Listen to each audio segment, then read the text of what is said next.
আল্লাহ আমাকে এক অদ্ভুত ক্ষমতা দিয়ে দুনিয়ায় পাঠিয়েছেন। আমি স্বপ্নে মানুষের ভবিষ্যৎ আগত বিপদ দেখতে পারি, এমনকি কেউ মারা যাবেন এমনটাও আমি স্বপ্নে আগে থেকেই বুঝে যাই। আপনাদের বিষয়টা অবাক লাগলেও এটাই কিন্তু সত্যি। আমার বয়স যখন 13 বছর তখন এক রাতে আমি দেখি আমার নানিজান আমাদের বাড়িতে আসার পথে মারা গিয়েছেন অ্যাক্সিডেন্ট করে। আমি লাফ দিয়ে উঠি, তখনও সকাল হয়নি। আমি আবার শুয়ে পড়ি, সেই একই স্বপ্ন আবারও দেখি। কান্না করে উঠি তখন।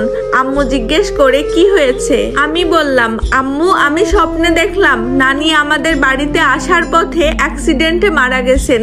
আম্মু একটু ধমকের সুরেই বললেন, কি সব আজে বাজে কথা বলিস, ঘুমানোর সময় দোয়া পড়ে ঘুমাবি, আর নিজের কারোর মৃত্যু দেখলে অন্য কেউ মারা যায় এসব ভাবতে নেই, চোখে মুখে পানি দিয়ে আয়। পুরো দিন মাথায় তীব্র ব্যথা, মনটা ছটফট করতেছিল, কাউকে বলতেও পারছিলাম না। সন্ধ্যার দিকে মামা ছুটে আসেন, তার শরীরে রক্তের দাগ। মামার কান্নায় সবাই বের হলো। আম্মুকে জড়িয়ে ধরে মামা বললেন, আপুরে আম্মা আর নেই, আজ সকালে তোমাদের বাড়িতে আসার জন্য জেদ করতেছিল, আমি নিয়ে বের হলাম। রাস্তায় অ্যাক্সিডেন্টে সব শেষ হয়ে গেল। আম্মু আমার দিকে তাকিয়ে সেন্সলেস হলেন। নানির দাফন কাজ শেষ হলে আমি আব্বুর সাথে বাড়ি ফিরি। কেটে গেল বেশ কয়েক মাস। হঠাৎ আবার স্বপ্নে দেখলাম আমার আব্বুকে আমারই ছোট চাচা খুন করে তার ঘরে পুঁতে ফেলেছেন। আমি জানতাম এটা সত্যি হবেই। আম্মুকে বললাম, আব্বুকে আজ বের হতে দিও না। আম্মু বুঝতে পারলেন কিছু একটা ঘটবে। তিনি আব্বুকে সারাদিন ঘরে নানান বাহানায় আটকে রাখলেও রাতে তার এক বন্ধু আশায় যেতে দিলেন।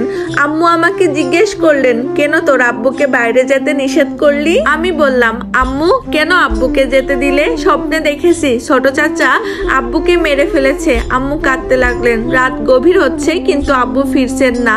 আমি আল্লাহকে ডাকতে থাকি। সকাল হয়ে গেল, আব্বু আর ফিরেননি। পরের দিন পুরো গ্রামে খোঁজ পড়ে।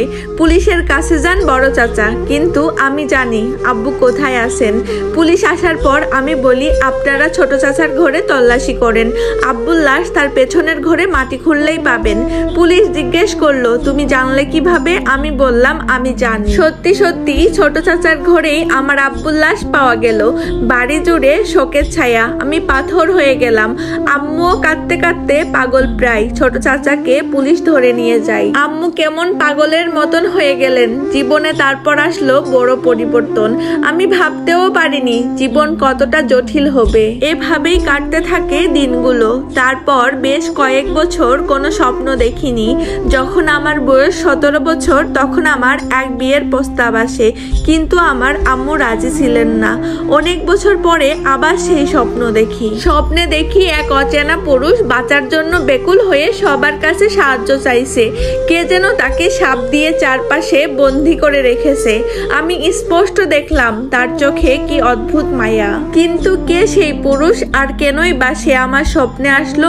কেন সে সাহায্য চাইতেছে? আমি এই সব ভাবতে লাগলাম। এটা গল্পের প্রথম পার্ট। এই গল্পটা পড়ে আমি অনেক বেশি অবাক হয়েছিলাম। মানুষের কি এরকম অদ্ভুত ক্ষমতা থাকতে পারে? আমার তো জানা নাই। আপনাদের জানা থাকলে অবশ্যই কমেন্টে জানাবেন।